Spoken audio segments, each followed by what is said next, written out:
Bien, entonces, a ver, estamos en la pregunta, en la pregunta 6, ¿no? Ahí está la clave, enano.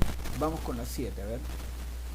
Dice, la paleografía es una ciencia auxiliar de la historia que se encarga, ¿no? Se encarga de estudiar. Bien.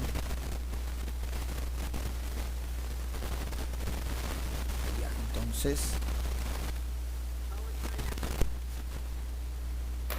a ver. La paleografía estudia las escrituras antiguas. La paleografía estudia las escrituras antiguas. En el Perú se utiliza mucho la paleografía, bastante, porque en el Perú se comienza, digamos, a elaborar, ¿no?, trabajos históricos a partir de la conquista, de la llegada de los españoles en adelante. Podemos hablar ahí de trabajos históricos. ¿Por qué? Porque los españoles trajeron la escritura. Hay documentos, ¿no?, escritos a partir del siglo XVI. Antes no, pues no, los incas, las culturas pre-incas no manejaron escritura. Por eso todo lo que son las antiguas culturas lo estudian los arqueólogos en base a fuentes materiales. Y los trabajos históricos a partir del siglo XVI. Pero el problema es que uno puede encontrar un documento del siglo XVI-XVII, pero el castellano del siglo XVI-XVII es distinto al castellano que nosotros utilizamos. Claro que es el mismo idioma, pero hay palabras que ya no se utilizan hoy en día, giros lingüísticos, siglas. Entonces, la paleografía es la que ayuda a entender ese castellano antiguo. Paleografía, ¿no? Importante entonces. Y en el Perú se utiliza muchísimo, muchísimo. Es más, si uno quiere hacer investigaciones acá en el Perú acerca del siglo XVI-XVII, leer las crónicas, por ejemplo, uno tiene que llevar un curso de paleografía. Muy bien, entonces sería dedo acá, ¿no? La escritura en documentos antiguos. Dedo es ahí. Vamos con la 8, a ver, ¿qué dice la 8? Para estudiar la historia de la Universidad Nacional Mayor de San Marcos, dice, se utilizan disciplinas auxiliares que estudian las escrituras y los blasones, como son las escrituras y los blasones.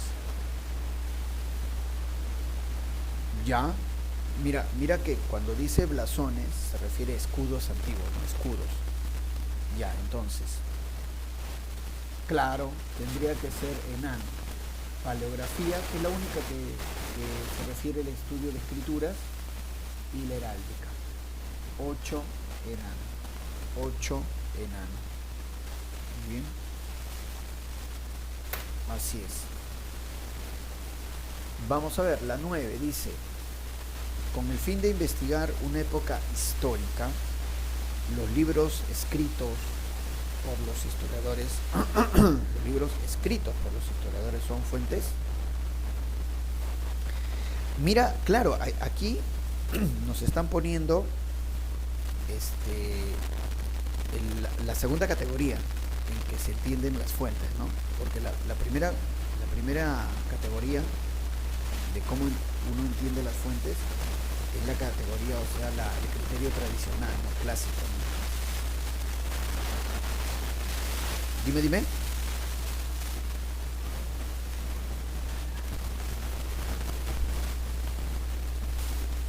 Ah, sí, ahí está mejor. Ahí está mejor, ahí está. Ahí.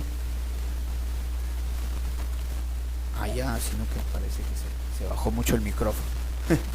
Bien, entonces, como le decía, ¿no?, hay una clasificación tradicional de las fuentes, ¿no? Fuente escrita. Dime.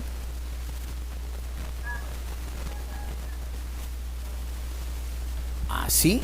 Pucha, qué raro. Estamos acá normal. A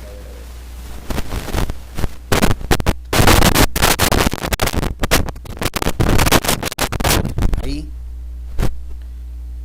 Ahí está mejor ya, ahí está mejor. Ahí es, sino que se parece que se estaba saliendo ahí el enchuf, esa cosa. Ya, bueno, ya lo puse. Bien, entonces les indicaba, ¿no? Para resolver la pregunta 9, que dice, ¿no? Con el fin de estudiar,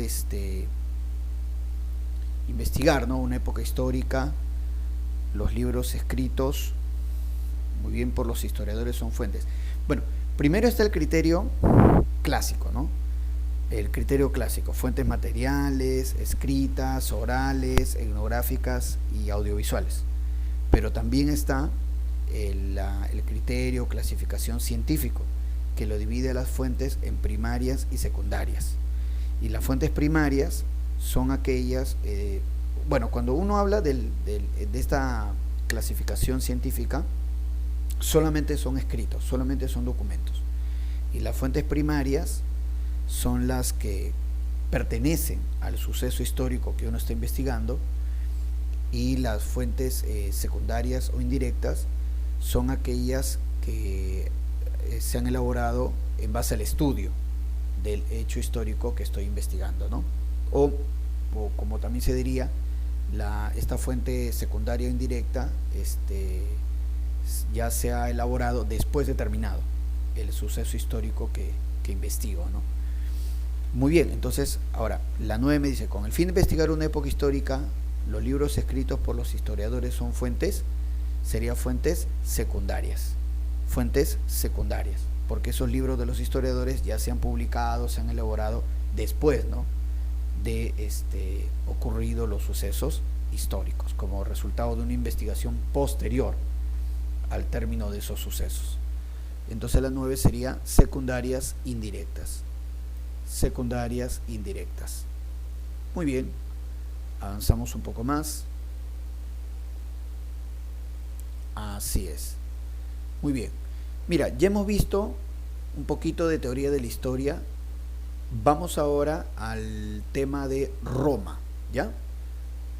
Que vamos a tocar los temas más preguntados en los exámenes de admisión. Entonces, hemos visto la teoría de la historia. Vamos ahora al tema de Roma. Muy bien. A ver, entonces. Sí. ¿O Grecia quieren entonces? No sé, ustedes dirán. Yo lo... Sí. Ya, hacemos un par de Grecia y de ahí vamos a Roma, ¿ya? Mira, acá justo está Grecia. Justo acá está Grecia. A ver, dice así. El concepto de talasocracia cretense se caracterizó por... Ajá, sí, porque recordemos que Creta es la isla que tenía el dominio del mar, ¿no? En base al comercio de vino, de aceite de oliva, de la misma cerámica polícroma que ellos elaboraban. Claro, control de las rutas marítimas. Aquí sería esta de acá, ¿no? Muy bien.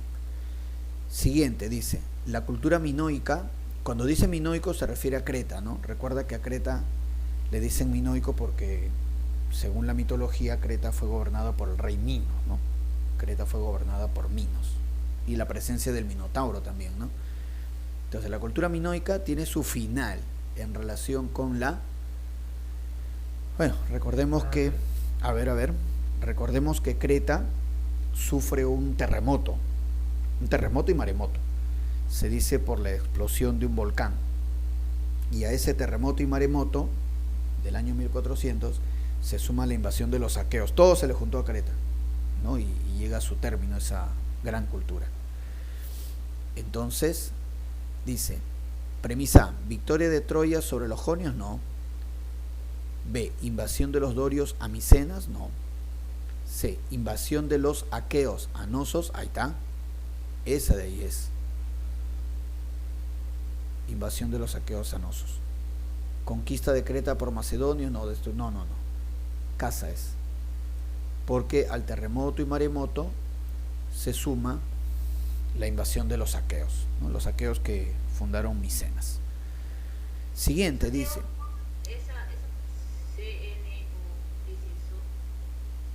¿Cómo? Dime. Invasión de los aqueos a... Nosos. Recuerda que Nosos era la principal ciudad, o una de las principales ciudades de Creta. Era una de las principales ciudades de Creta. Muy bien. Ahí se encontraron los palacios, los frescos, ¿no? Las pinturas en las paredes, todo bien bonito. Muy bien. Siguiente pregunta. Dice, la civilización micénica llegó a su fin al producirse... Ahora me pregunta de Micenas, ¿no? De la ciudad que fundaron los aqueos, de Micenas. ¿Por qué llega a su término Micenas? Los micénicos, los aqueos, ellos llegan a su final con la época oscura, cuando vienen unas múltiples invasiones, sobre todo los dorios. Ahí es donde aparecen los dorios, que traen arma de hierro. Pero junto con los dorios también los jonios, eolios, las tribus, que luego van a formar la Grecia clásica. Pero sobre todo los dorios, ¿no? Una época oscura, de guerras, estancamiento. Pero a la vez, tras estas invasiones de dorios, jonios, eolios, se van a ir formando las ciudades, las polis griegas, ¿no? Entonces, vamos a ver. La civilización micénica llegó a su final. A ver, invasión de los aqueos a la isla de Creta, no. Destrucción de Nosos, no. Victoria de la ciudad de Troya, no, Troya más bien fue derrotada. Invasión de los dorios, iniciando la época oscura, ahí está, dedo. Y los dorios llevaron armas de hierro. Muy bien. Siguiente, dice, fue una causa de la destrucción de Troya, a cargo de los micénicos. Una causa de la destrucción de Troya. Bueno, justamente cuando los aqueos fundan Micenas, ¿no? Y los aqueos invaden Creta, recordemos que los aqueos eran guerreros, ya utilizaban coches de guerra, tenían líderes llamados guanax, los aqueos, y los aqueos son protagonistas, sí, de la guerra contra Troya, ¿no? Por eso en la Ilíada siempre se habla de los acayenos, ¿no? Los acayenos son los aqueos, que finalmente destruyen Troya, lógico, ¿no? Entonces fue una de las causas de la destrucción de Troya. Troya quedaba en Asia Menor, muy bien, y fue destruida por los aqueos. A ver, vamos a ver. Premisa, ¿la invasión por los troyanos del Peloponeso? No. B, la intervención geopolítica del Imperio Persa, todavía no existía el Imperio Persa. Premisa C, los dorios buscaban dominar el mar Egeo. Premisa D, los aqueos querían controlar la ruta al Mar Negro. Esa es, porque Troya está en Asia Menor, justo en la ruta de acceso al Mar Negro. Entonces, dedo. Dedito. Muy bien, ahí está. Siguiente preguntita y de ahí pasamos a Roma. Dice, en la poli de Esparta, en la poli, ¿no? O sea, en la ciudad de Esparta de la antigua Grecia, se denominó periecos a los, bueno, a ver, vamos a ver. Recuerda que yo les había comentado que las polis, en el caso de Esparta, por ejemplo, en realidad, los verdaderos espartanos, llamados homois, no eran ni la mitad de la población en la poli, en la ciudad de Esparta. Ni la mitad de la población eran los verdaderos espartanos homois. La gran mayoría eran esclavos ilotas y había un porcentaje de campesinos dominados que eran los periecos. Muy bien, y que los espartanos tenían esa vida militar, ¿no? Excesivamente militar, ¿no? Casi histéricamente militar, porque tenían miedo, ¿no? De que llegado un momento los ilotas, que eran numerosos, los esclavos se rebelen, ¿no? Y podrían enfrentar exitosamente esa rebelión. Es más, cuando los ilotas, los esclavos aumentaban demasiado su número, entonces los espartanos organizaban matanzas contra los ilotas llamadas criptías. Muy bien, entonces aquí entonces será, a ver, premisa A, esclavos pertenecientes al Estado. Premisa B, hombres libres dedicados al comercio. Premisa C, soldados dueños de grandes latifundios. D, sirvientes, propiedad de particulares. E, jueces que fiscalizan a los reyes. No, nada que ver. Serían entonces hombres libres dedicados al comercio. Ahí está. Muy bien. Bueno, campesinos sobre todo, ¿no? Pero bueno, pero eran hombres libres, ¿no? No eran esclavos, pero no eran reconocidos como ciudadanos, eso sí. Muy bien, entonces hemos visto el caso de Grecia. Vamos un poquito ahora a lo que es Roma. Vamos a ver lo que es Roma.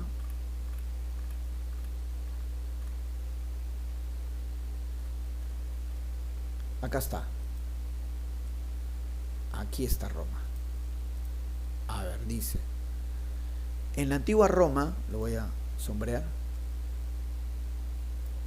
En la antigua Roma, la condición de esclavo estaba dada por ser prisionero de guerra o por, claro, en general, ¿no? Allá en Europa, en Asia, en la antigüedad, uno llegaba a ser esclavo porque participabas en una batalla, en una guerra, perdías, te convertías en esclavo del ganador, pero también cuando debías dinero, la famosa esclavitud por deudas. Cuando debías dinero y no tenías cómo pagar, te convertías en esclavo de la persona que debes.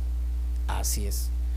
Y eso era un problemón. Por eso es que en Grecia, en Atenas, este famoso gobernante Solón eliminó la esclavitud por deudas, ¿no? Solón eliminó la esclavitud por deudas.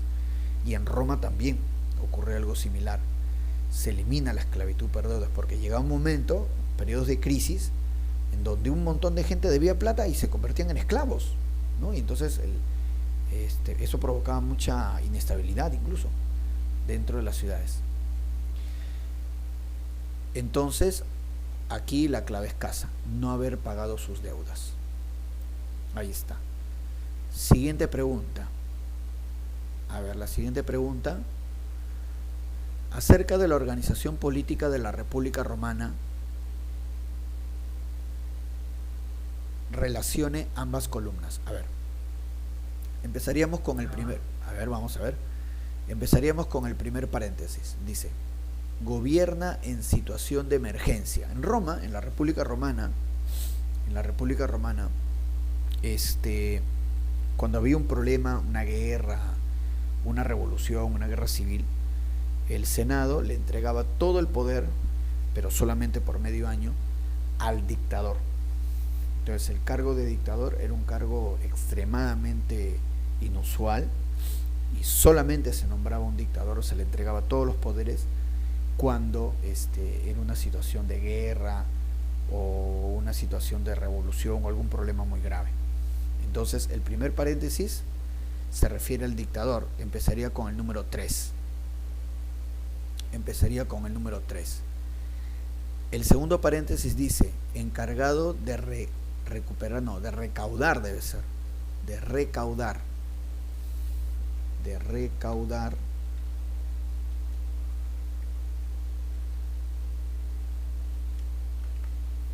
los impuestos. El encargado de recaudar los impuestos, muy bien, claro que sí, muy bien, era obviamente lo referente a la economía, el cuestor, muy bien, el cuestor, que era, dicho sea de paso, bueno, dentro de las magistraturas, el de menor rango, el cuestor, se refiere a lo económico. Entonces el segundo paréntesis es el número 5. Y con eso ya habría respuesta, mira, ve. Sería la A. 3, 5, 2, 1, 4. Ya con eso habría respuesta. Bien, seguimos a ver. Dice: mediante la ley de las 12 tablas, redactada por los decémviros C. Bueno, la ley de las 12 tablas son las primeras leyes escritas en Roma. Y declaraban la igualdad ante la ley. Tanto de los patricios como de los plebeyos. Muy bien. Entonces vamos a ver. C. ¿Concedió el derecho a los plebeyos a acceder al consulado? No. ¿Decretó el acceso de la plebe a los colegios sacerdotales? No. Para eso va a haber leyes específicas. C. ¿Permitió el matrimonio mixto entre patricios y plebeyos? Tampoco.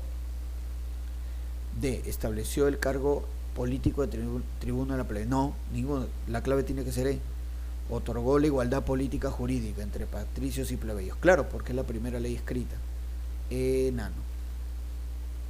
Enano, ahí está. Siguiente. Mediante la ley Licina. La ley Licina es famosa porque la ley Licina le otorgaba, digamos, les permitía a los plebeyos,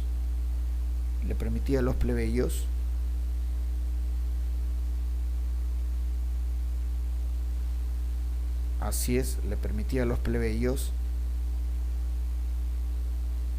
claro que sí. Muy bien, entonces, así es.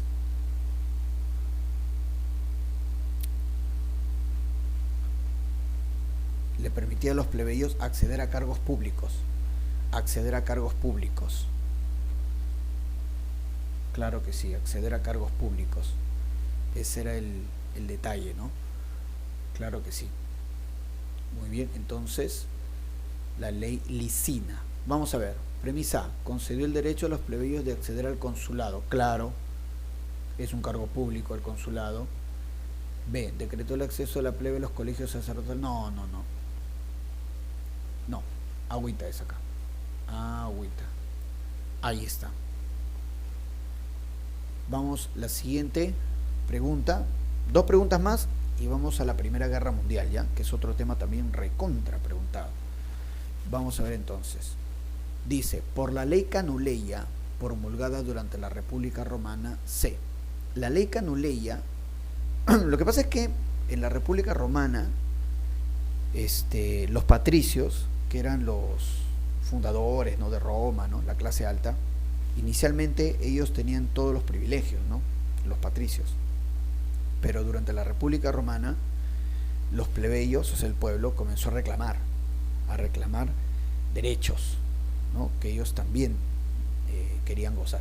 Entonces ahí es donde se dan una serie de leyes otorgándole derecho a los plebeyos. Entonces, la ley Licina le daba, por ejemplo, el acceso a los plebeyos a cargos públicos para que sean magistrados como cónsul. La ley Olgunia le permitía a los plebeyos acceder a cargos religiosos, ser sacerdotes, augures. La ley Canuleia, que justamente es la que está preguntando acá, le permitía a los plebeyos casarse con patricias, con chicas de clase alta, los llamados matrimonios mixtos. Eso se permitía en la ley Canuleia. Y luego estaba también la ley Ovidia, claro, la ley Ovidia. Con la ley Ovidia, por ejemplo, se permitía a los plebeyos acceder al Senado, previamente haber sido magistrado. Muy bien, acceder al Senado, ¿no? Luego estaba también la ley Hortensia que le daba carácter de ley a los acuerdos que podían tomar los plebeyos en sus asambleas. Lógico. Muy bien, entonces la ley Canuleia permitía el matrimonio entre patricios y plebeyos. Ahí está. Son leyes de igualdad a favor de los plebeyos. Siguiente, dice, en la República Romana los plebeyos lograron leyes favorables, como la ley, puntos suspensivos, que les dio acceso al consulado, o sea, cargos políticos. Esa tiene que ser la ley Licina. Y la ley, puntos suspensivos, que les abrió la puerta al Senado, ¿no? La ley Licina Ovinia, ahí está. Agüita. Que la ley Ovinia permitía que los plebeyos accedan al Senado previamente, primero tenían que haber ocupado una magistratura. Así es. Muy bien. Y uno más. Dice, en la República Romana los, puntos suspensivos, dirigían el ejército y él o la, puntos suspensivos, controlaba el empleo en los fondos públicos del tesoro. Dirigían el ejército los cónsules, dirigían el ejército, y los fondos públicos los cuestores. Muy bien, los cuestores. Muy bien, entonces, cónsules, Muy bien, Senado. Claro, el Senado también tenía capacidad de gasto. Cónsules, Senado. Ahí está. Muy bien. Vamos ahora a lo que es la Primera Guerra Mundial. Si tienen alguna pregunta, chicos, de algún otro tema me dicen. Mira, acá nos han puesto una imagen. Es el Coliseo Romano, mira. Dice, la siguiente imagen muestra los restos arquitectónicos del Coliseo Romano o anfiteatro de Flavio. En este recinto se realizaron una serie de acciones y entre ellas encontramos. A ver. Uno, la rememoración de las batallas romanas. Sí, porque cuando hacían sus peleas de gladiadores, recreaban, entre comillas, ¿no? Recreaban batallas, las guerras púnicas, por ejemplo. Ya, la 1, entonces, sí. 2, dice, la significación de las guerras médicas. No, porque las guerras médicas no corresponde a Roma, las guerras médicas es de Grecia, contra los persas. Las guerras médicas no. 3, las peleas de los gladiadores. Sí, por supuesto. 4, la crucifixión de Jesucristo. No, Jesucristo fue crucificado pues en el Gólgota, ¿no? En Palestina o Israel. Claro que sí. Entonces, no. Sería 1 y 3, ¿no? Casa sería acá. Casa. Muy bien, avanzamos. Acá hay otra imagen, a ver. Dice, en la imagen se puede apreciar una basílica con una cúpula semicircular, pechinas y semicúpulas, además de ser considerada la joya arquitectónica del Imperio Bizantino. Con todo ello podemos asegurar que se trata de... Esta es la catedral, construida por el emperador bizantino Justiniano. Muy bien. ¿Cuál es? Es la catedral de Santa Sofía, la iglesia de Santa Sofía. Ahí está. Muy bien. Bueno, vamos entonces a lo que es la Primera Guerra Mundial. Ahora lo voy a avanzar un poco más. A ver, vamos a ver. Creo que acá debe ser.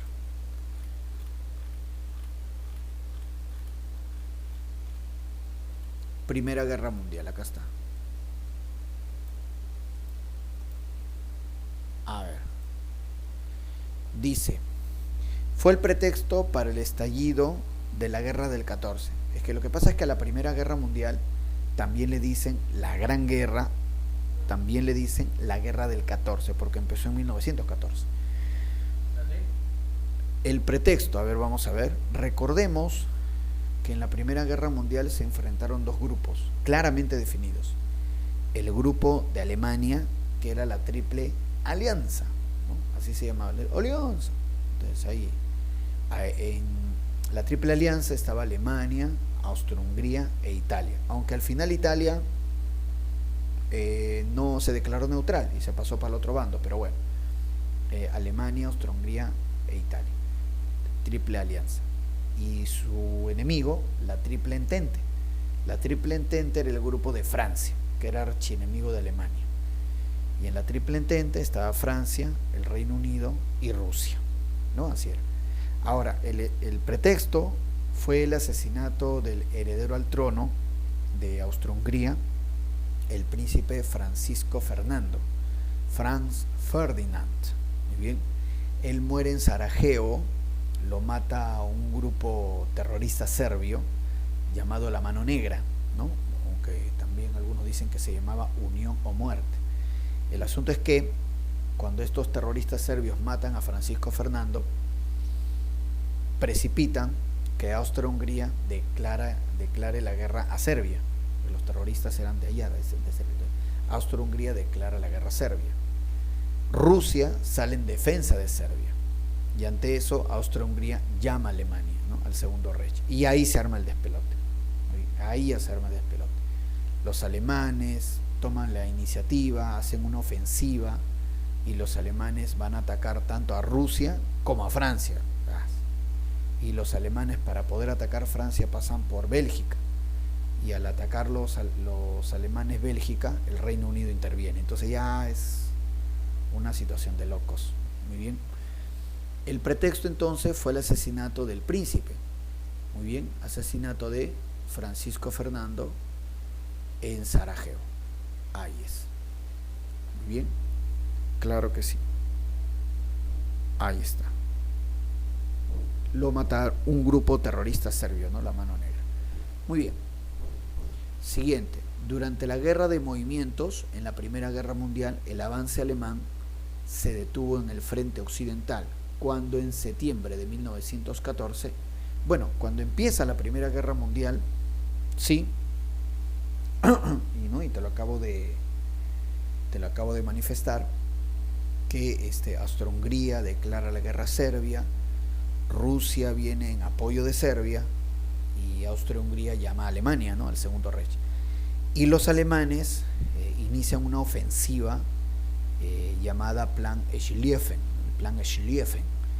Y los alemanes consideraban primero derrotar a Francia. Para esto debían atacar primero a Bélgica, y al atacar a Bélgica el Reino Unido entra, porque Reino Unido protegía a Bélgica. Si Alemania ataca, pasa por Bélgica, el Reino Unido entra en contra de Alemania. Y el asunto era, el plan Schlieffen alemán era liquidar a Francia en un mes, y de ahí pensar en enfrentar a Rusia. Pero y según el plan Schlieffen, los alemanes debían pasar en 2 días por Bélgica, en 2 días, ya, al toque, pasar por Bélgica para atacar Francia. Pero los alemanes no se demoraron 2 días en Bélgica, se demoraron 2 semanas, y esas 2 semanas son las que le permiten a los franceses organizarse y preparar la defensa. Para cuando los alemanes ya invaden Francia, los franceses estaban preparados. Se dio la primera batalla de Marne, y en la primera batalla de Marne los franceses detienen el avance alemán. Y ahí la guerra se paraliza, porque los franceses, para evitar que los alemanes sigan entrando a su territorio, los franceses comenzaron a excavar las trincheras, y los alemanes también.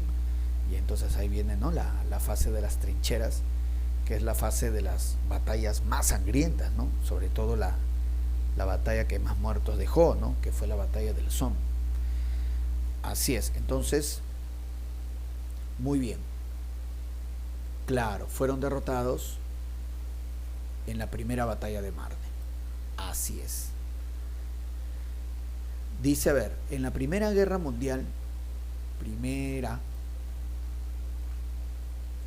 la Primera Guerra Mundial, se produjeron varios frentes, como el occidental, oriental, alpino y marítimo. En el caso del frente marítimo, destacó la poderosa flota de submarinos alemanes, ¿ok?, que tenían como propósito aislar al Reino Unido, siendo la principal consecuencia de este frente. Claro, o sea, los alemanes tenían una gran flota de submarinos, es verdad, y el Kaiser, el emperador alemán Guillermo II, él declaró la guerra submarina sin restricciones. Muy bien, así es, la guerra submarina sin restricciones. Pero eso a la larga hizo que muchos países se sumen, a la guerra. Claro, porque por ejemplo, los submarinos alemanes hundieron el barco Lusitania, que era un barco británico, pero que tenía más de 1000 pasajeros norteamericanos. Y la muerte de esos 1000 pasajeros norteamericanos fue el pretexto para que Estados Unidos entre apoyando al Entente en la Primera Guerra Mundial. Y también, por ejemplo, los submarinos alemanes hundieron un barco peruano, el barco peruano Lorton, y debido al hundimiento de Lorton, el Perú rompe relaciones con Alemania. Entonces la guerra submarina para Alemania hizo que involucre de una u otra manera más países en contra de Alemania. Eso fue el detalle, ¿no? Entonces dice, mantiene totalmente aislada al Reino Unido, logra la derrota y ocupación de Francia, otorgar al Reino Unido la hegemonía marítima, permitir la revolución bolchevique en Rusia, provocar el ingreso de los Estados Unidos en el conflicto. Claro, porque los alemanes, repito, hundieron el barco británico Lusitania, pero ahí había más de 1000 pasajeros norteamericanos.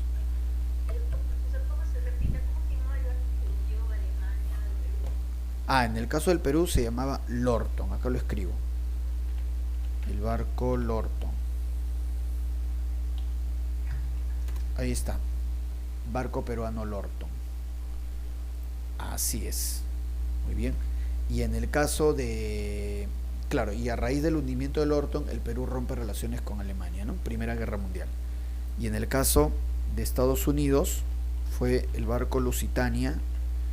Era un barco británico, pero que había más de 1000 pasajeros norteamericanos que se vieron afectados. Así es. Muy bien. Sigamos, dice la siguiente pregunta.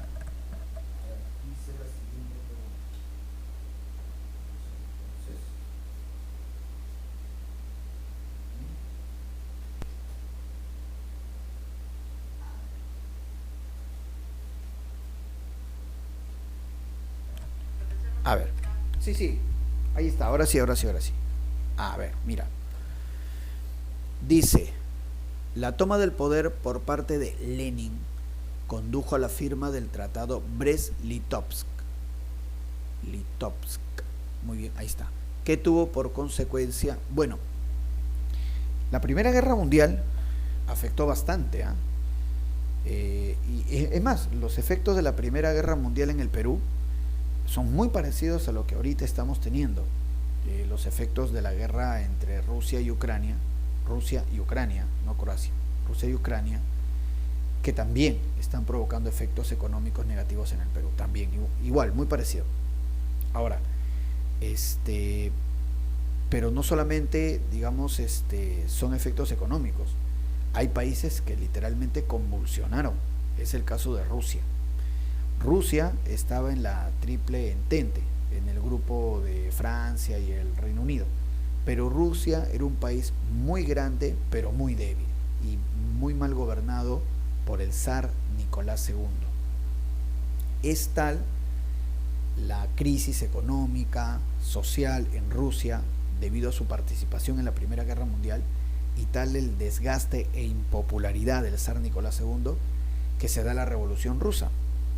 Y el primer suceso de la Revolución Rusa es la renuncia del zar Nicolás II. Y en un primer momento llegan al poder los mencheviques, que eran moderados con Alexander Kerensky, pero que mantienen a Rusia en la guerra, y sigue el desgaste, derrotas, crisis económica. Y luego de los mencheviques llegan al poder los bolcheviques, que eran los más radicales, con ideas de izquierda radicales, ¿no? Con su líder Lenin. Y una de las primeras cosas que hace Lenin es retirar a Rusia de la Primera Guerra Mundial, y ahí firma el tratado Brest-Litovsk. Ahora, como Rusia estaba perdiendo, ¿no? Lo habían derrotado en varias batallas, al momento en que se firma el tratado Brest-Litovsk, Alemania, que está ganando, Alemania le pide a Rusia que ceda bastantes territorios a cambio de la paz, a cambio de dejarla ir. Y en el tratado Brest-Litovsk Rusia cede bastantes territorios, y de los territorios que Rusia cede en la paz de Brest-Litovsk nacen muchos países. Entonces Rusia cede territorio en el tratado Brest-Litovsk, y ahí aparece Finlandia, los países bálticos, ¿no? Estonia, Lituania, Letonia, Polonia, muy bien, y aparece Ucrania, y ahí aparece Ucrania con el tratado Brest-Litovsk, muy bien. Y obviamente los alemanes le pidieron eso a los rusos, ¿no? Que cedan territorio, porque los alemanes estaban ganando, y a los alemanes les interesaba que esos países nuevos que están apareciendo se consoliden para que sean como una barrera entre Rusia y Alemania. Entonces los alemanes van a apoyar bastante a Finlandia, a los países bálticos, a Polonia, y a Ucrania. Los alemanes van a apoyar bastante a Ucrania. La idea de Alemania es que Ucrania se consolide y sea ahí, ¿no?, un país como barrera ante las ambiciones rusas. Por eso, ahora en la guerra que se está desarrollando entre Rusia y Ucrania, Vladimir Putin, ¿no?, el presidente de Rusia, él acusa a los ucranianos de ser nazis. Claro, ¿por qué? Porque los alemanes, incluyendo la Alemania nazi, apoyó a Ucrania. La idea de Alemania siempre fue, y lo es incluso hoy en día, de que Ucrania se consolide y sea como una barrera, precisamente para detener las ambiciones rusas, ¿no? Y por eso Vladimir Putin, ¿no?, insulta, ¿no?, a los ucranianos llamándolos nazis, alemanes, lógico, ¿no?, porque está refiriéndose a esa tradicional alianza entre Ucrania y Alemania. Así es.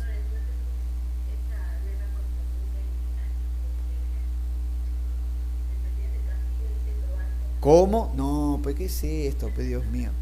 Yo creo que él está pensando en el mundial. Entonces está pensando en el mundial y se ha confundido, ¿no? Por ahí sí, pues no. Bueno, en fin, ¿no? Ya el presidente Castillo no sorprende nada, oye. Bien, vamos a ver. Entonces, listo. ¿Qué vamos a contestar? Dice A, el ingreso de Rusia a la Primera Guerra. No, sería el contrario, más bien, el retiro de Rusia. Vamos a ver. B, la aceptación del gobierno comunista. No. C, la abdicación, o sea, la renuncia del zar Nicolás II. Tampoco. D, la salida de Rusia de la Primera Guerra Mundial. Ahí está. Esta es. Cediendo territorio, ¿no? Bastante territorio. Siguiente pregunta, dice, Alemania se rindió en la Primera Guerra Mundial con el armisticio de, claro, luego de 4 años, porque empezó en 1914, ¿no? Para 1918 ya toda Europa estaba pues muy mal, sobre todo económicamente, y finalmente el Segundo Reich alemán se rinde con el armisticio de Compiègne.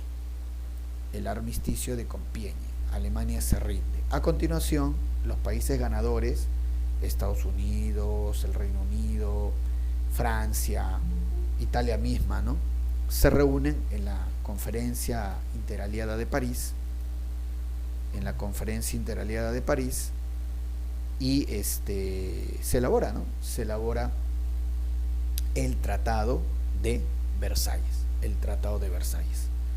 Así es. Muy bien. Vamos a ver entonces, siguiente preguntita, dice...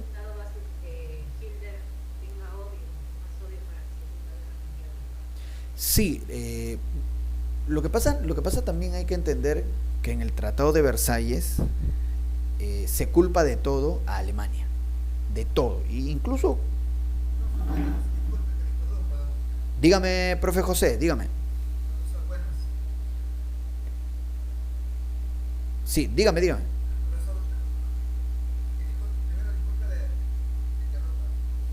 No se preocupe. Sí, maestro. Estamos grabando.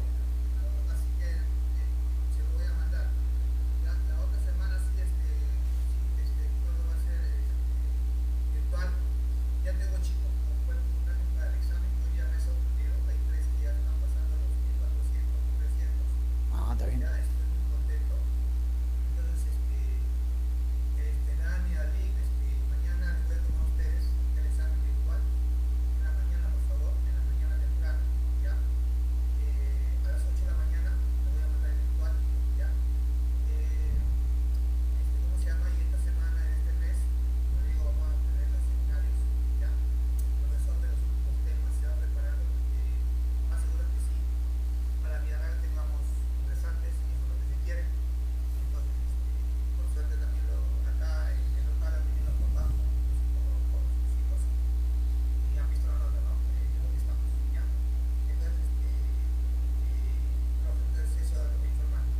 Chévere.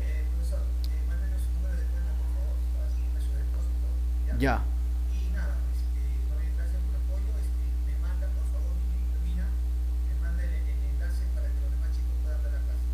Ya, listo. Sí, el enlace se lo voy a enviar por correo porque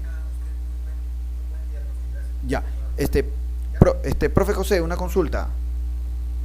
Profe, una consulta.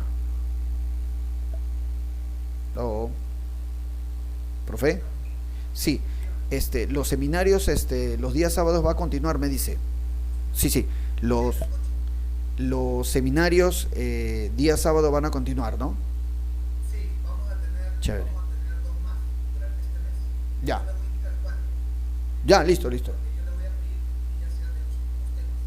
Ya, ya, acá. Listo, chévere. Queda.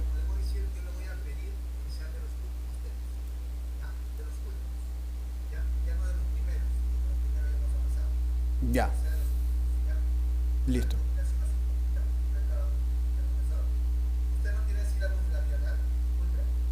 El, bueno, el último no lo tengo.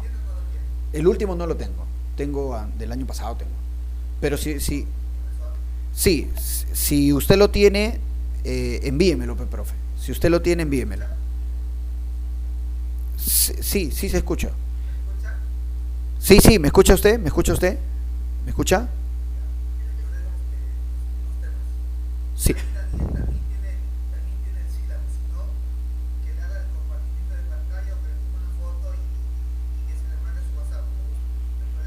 Ya. Profe, pero si usted lo tiene, si usted de repente lo tiene, envíemelo.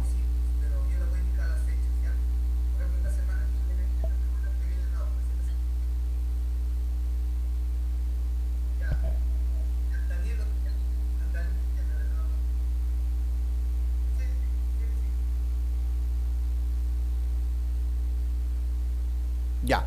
Chévere entonces. Bien, chicos.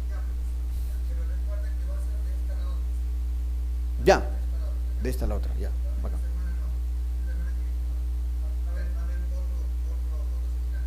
Ya.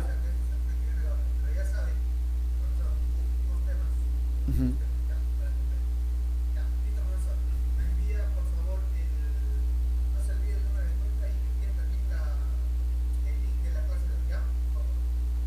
Ya, maestro. Chévere.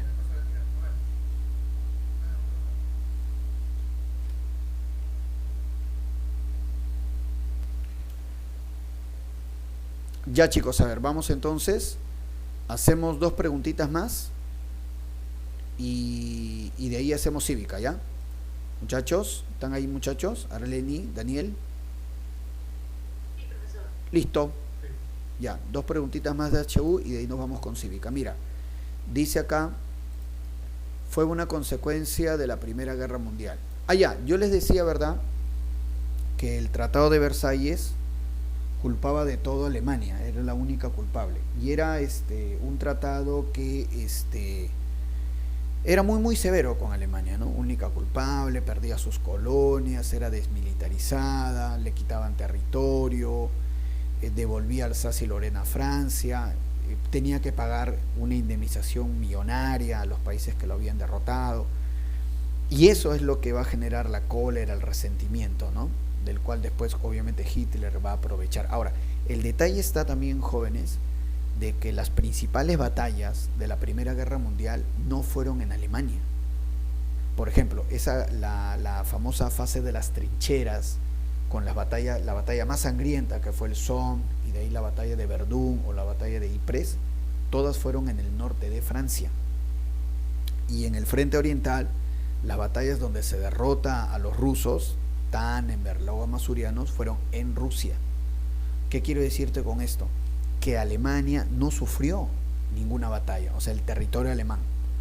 Todas las fábricas, toda la infraestructura, todas las industrias, todos los caminos estaban intactos en Alemania. Entonces, cuando termina la Primera Guerra Mundial, con el armisticio de Compiègne y luego la firma del Tratado de Versalles, Alemania, en cuanto a su infraestructura, estaba 10 puntos, no le había sucedido nada. Lo único que le faltaba a Alemania era dinero y un buen gobierno. Y eso es lo que va a permitir entonces que Alemania se recupere rápidamente.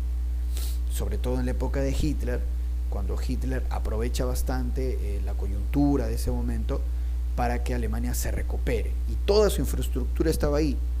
Y Alemania seguía teniendo un ejército muy bueno. un ejército profesional, un ejército que pues fue poderoso en la Primera Guerra Mundial y reorganizado va a ser igual de poderoso en la Segunda Guerra Mundial. Muy bien, así es. Ahora, ya dice acá, fue una consecuencia de la Primera Guerra Mundial. A ver, dice, vamos a ver, creación de la Sociedad de Naciones. La Sociedad de Naciones es el antecedente de la ONU, ¿no? Hoy día tenemos la Organización de Naciones Unidas. La ONU apareció tras la Segunda Guerra Mundial. Pero antes, cuando termina la Primera Guerra Mundial, lo que se crea es la Sociedad de Naciones. La Sociedad de Naciones fracasa porque hay una Segunda Guerra Mundial y tras ese conflicto, la Segunda Guerra Mundial, se crea la ONU. ¿Ya? Así es. Y la otra preguntita dice, la siguiente es una cita de un discurso del presidente de los Estados Unidos, Woodrow Wilson. Entramos en esta guerra porque se produjeron unas violaciones de derecho que nos afectaron en lo más vivo y hacían imposible la vida en nuestro pueblo.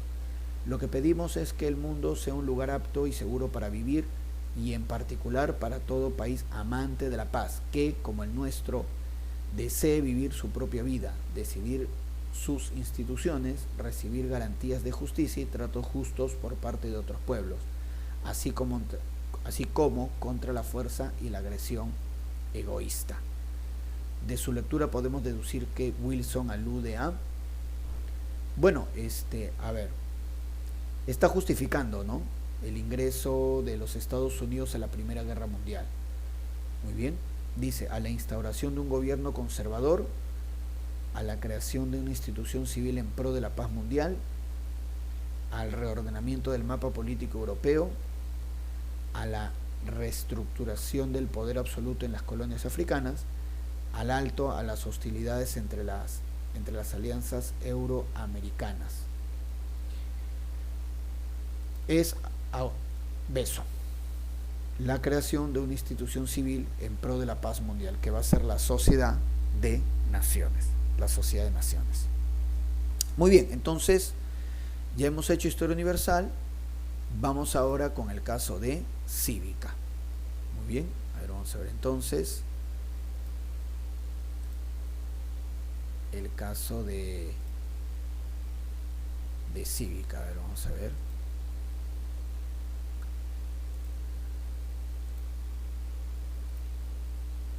A ver, un ratito. Ahí está.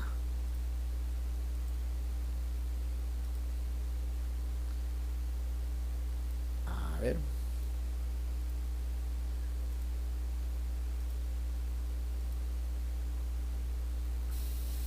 Ahí, ¿se está viendo las preguntitas de cívica, chicos? Sí. Ya, vamos entonces a desarrollar. A ver, dice la primera preguntita, mira. En la universidad, dice, un docente aconseja a sus estudiantes que organicen y participen en actividades que promuevan el reconocimiento y el sentimiento de pertenencia con los pueblos y los ciudadanos del país. Respecto a esta recomendación, determine qué enunciados muestran que los estudiantes cumplen con ella. O sea, el profesor les indica que organicen actividades, ¿no?, que generen un reconocimiento, dice, sentimiento de pertenencia a los pueblos y ciudadanos del país. Vamos a ver, ¿qué actividades van en ese sentido? En el reconocimiento y sentimiento de pertenencia a los pueblos del país. A ver, premisa 1. Participan con interés en el concurso de danza regionales entre facultades. ¿Sí? Un concurso de danza puede generar un reconocimiento y sentimiento hacia los pueblos de un país. Sí, claro que sí, ¿verdad? Lógico. Ya está, entonces justo, ¿no? Justo esta semana, ¿no?, que declararon, por ejemplo, ese baile de la chonguinada o chunguinada, muy bien, como patrimonio de la nación, ¿no? Claro que sí. Entonces sí, la primera premisa es correcta. Premisa 2.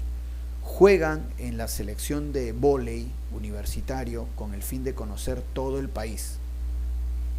bueno, que jugar en la selección de vóley, ¿no?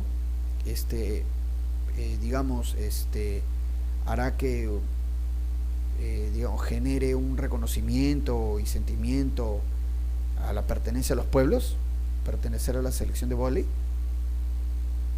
¿sí o no? No necesariamente, ¿no? Porque la selección de vóley es más un deporte, ¿no? Más que una actividad cultural, ¿no? Entonces no, la premisa 2 no. Premisa 3, organizan la creación de una tuna universitaria con temas de unidad indoamericana. Eso puede generar el...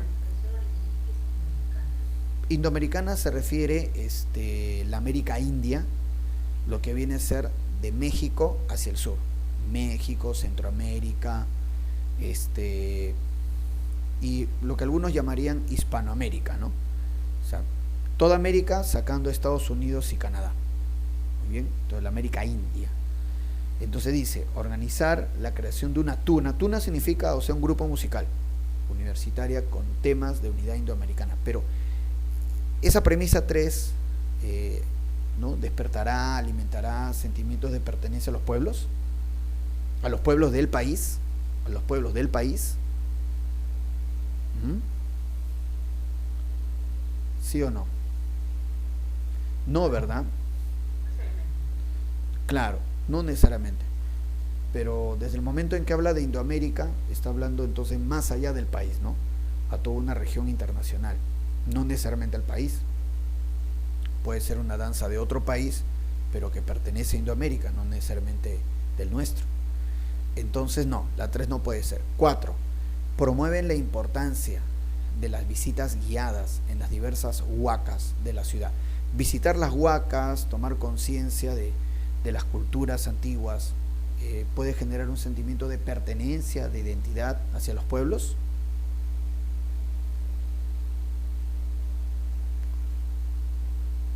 ¿Sí o no? ¿Sí? Las visitas guiadas a las huacas pueden generar ese sentimiento de pertenencia a los pueblos. Sí, ¿verdad? Claro que sí. Entonces, sí. Entonces, cumplen con promover ese reconocimiento y sentimiento de pertenencia a los pueblos, la premisa 1 y la premisa 4. Beso. Aquí sería beso. 2. Dice, mira, un empresario quiere concursar públicamente para brindar servicios especializados a un ministerio del país. Punto. Sin embargo, para ganar la licitación, piensa que debe conversar con el viceministro para ofrecerle disimuladamente el 10% del monto del contrato a provecho. Punto. En este caso, el empresario estaría cometiendo un delito de corrupción. Claro, está dando una coima, ¿no? Lo está coimeando. El empresario está coimeando, en este caso, al viceministro, ¿no? Conocido como, pero en términos legales, ¿cómo se llama la coima? A ver, ¿te acuerdas o no? Cohecho pasivo. Pero mira, entonces, mira, el empresario es el que toma la iniciativa y el empresario es el que le va a destinar un dinero al viceministro. Entonces, sí, es cohecho, pero como el empresario está tomando la iniciativa y va a dar el dinero, entonces el empresario es cohecho activo y el burócrata, el viceministro, será cohecho pasivo. Acá me está preguntando por el empresario. El empresario estaría cometiendo el delito de corrupción conocido como cohecho activo. Entonces acá es cohecho activo. 2 dedos. 2 deditos. Siguiente, dice, en diciembre del 2020 se formalizó la creación del Museo Nacional del Perú, MUNA, que tiene como misión ser un espacio de diálogo y encuentro a través de la protección y valorización de la diversidad cultural. Punto. A continuación, establezca la relación correcta entre las categorías de patrimonio cultural con las actividades que se realizan en la MUNA, ¿no? En el Museo Nacional del Perú. Así es. Ajá, esto lo hemos hecho, me parece ayer, ¿no? A ver, empecemos.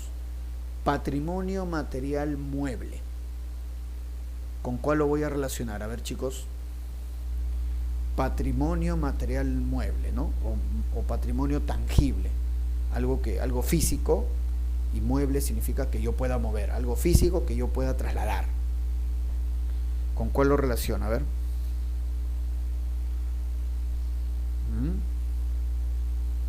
¿Cuál será, chicos? La A. A ver. No, mira. La 1 lo tengo que relacionar con la C. Mira, dice la C: exhibe valiosos textiles prehispánicos paracas que fueron repatriados y entregados al Ministerio de Cultura. Está. Entonces los textiles paracas pueden ser llevados, mira, repatriados, entregados, mueble. Empezaría con 1C. 2. Patrimonio inmaterial. Es algo que no es físico. ¿Cuál será? La B, a ver, presenta saberes y bailes artísticos donde recrean hechos a través del folclore, los bailes. Bueno, los bailes, el baile, la danza, es una secuencia rítmica. Claro. Entonces, 1C y 2B. 1C, 2B y 3A. Acá está. Esta sería la clave. Y vamos a acabar con la pregunta 4. Dice la pregunta 4. Muy bien. La participación ciudadana es un derecho fundamental y está definida como un conjunto de sistemas o mecanismos por medio de los cuales la sociedad civil en su conjunto puede tomar parte de las decisiones públicas o incidir en las mismas, buscando que éstas representen sus intereses. Respecto de lo enunciado, indique lo correcto. A ver, 1. El referéndum es la facultad de los ciudadanos para someter a consulta la aprobación o modificación total o parcial de alguna norma. ¿Sí? Con el referéndum se puede hacer una consulta acerca de algunas leyes. ¿Sí o no? Y la respuesta es sí. Sí. Muy bien, claro que sí. Entonces, la 1 es correcta. La 1 es correcta. Muy bien. 2. El sufragio o derecho al voto es el derecho que poseen los ciudadanos a elegir a las autoridades políticas en el Estado de Derecho. Claro, claro. Mediante la votación elegimos funcionarios. Está bien. La 2 también es correcta. 3. La revocatoria de autoridades es un derecho ciudadano a ser utilizado en contra de las malas autoridades designadas por el gobierno. Recuerda que la revocatoria sí es para sacar del cargo, pero a funcionarios elegidos, por ejemplo un regidor, por ejemplo un alcalde. Ahí se hace la revocatoria, ¿no? Y acá me está diciendo malas autoridades designadas por el gobierno. No, se revoca a los que fueron elegidos en comicios, en elecciones. Entonces la 3 no es. La 3 no es correcta. 4. La remoción de las autoridades permite a los ciudadanos interpelar a los funcionarios públicos por la ejecución del presupuesto local. La remoción significa para sacar del cargo a autoridades designadas. Por ejemplo, ¿no? El director de la posta médica. Ya, entonces vamos a hacer una remoción para que lo saquen de ese cargo. Pero es un cargo designado, ¿no? Designarán a otro. La remoción es contra autoridades designadas. Muy bien. Pero no para interpelar, porque interpelar significa, o sea, preguntar, ¿no? Someterlo a una interrogación. No. Acá es simplemente sacarlo del cargo. No preguntarle nada. Entonces, la 4 no es correcta. Lo correcto sería 1 y 2. Lo correcto sería 1 y 2. Beso. Muy bien, chicos, vamos a llegar hasta acá entonces. Muy bien, como dice el profesor José, ¿no? Él indica que va a haber otros seminarios, entonces ahí podremos continuar resolviendo preguntas. Muy bien, para que ustedes saquen el mayor provecho. ¿Está bien, chicos? Entonces, ¿no hay ninguna pregunta?